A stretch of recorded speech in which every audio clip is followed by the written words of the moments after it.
Welcome back everyone. So Halo 5's latest update added firefight to the game at last, as well as a bunch of new rec items including a new vehicle called the Wasp, which I'm going to be showing you in this video.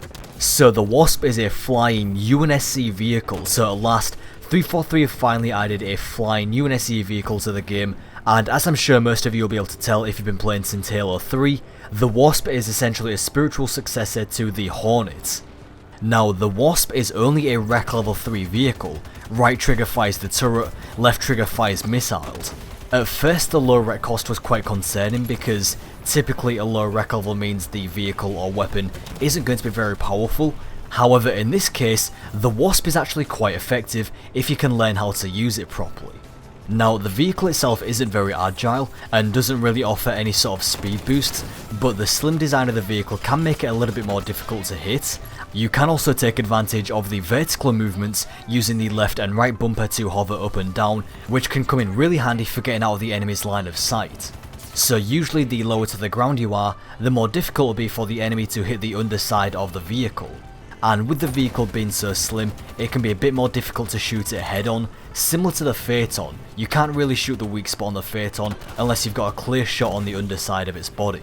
Learning how to properly control this vehicle's movements and take advantage of that will give you a huge edge over your enemies and will allow you to survive a lot longer than normal, because this vehicle is a very weak vehicle, so you really have to make use of this vehicle's vertical movements and its small size in order to survive. That is the key to being successful with this vehicle, and honestly it's a lot of fun. You'll also have to learn how to properly use this vehicle's weapons. The main turret overheats kind of fast, so if you don't hit all of your shots straight away, more than likely the enemy will survive and it'll take a bit longer to kill them, so you're going to have to learn how to pace your shots so that the turret doesn't overheat and struggle to get killed. The missiles can also be a bit more difficult to use due to the travel time, but they do seem to pick up a bit more speed the further they go, and they do also converge at the crosshair. Luckily the missiles do lock onto air vehicles, however they can be a little bit unreliable sometimes. There was a few times where I was versing even just other Wasps and my rockets would curve slightly and then go completely past the Wasp. So you do have to be careful with how you aim these things because they can be tricky to use.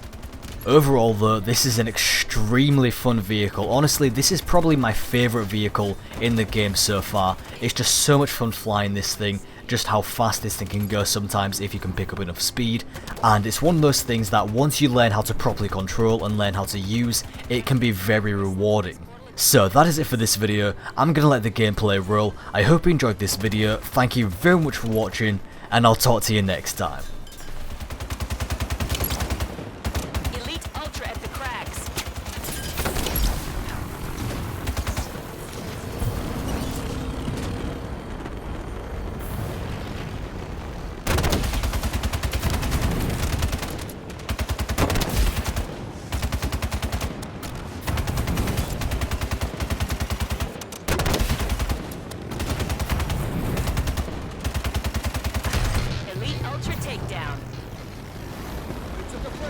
Level 4 Rex available.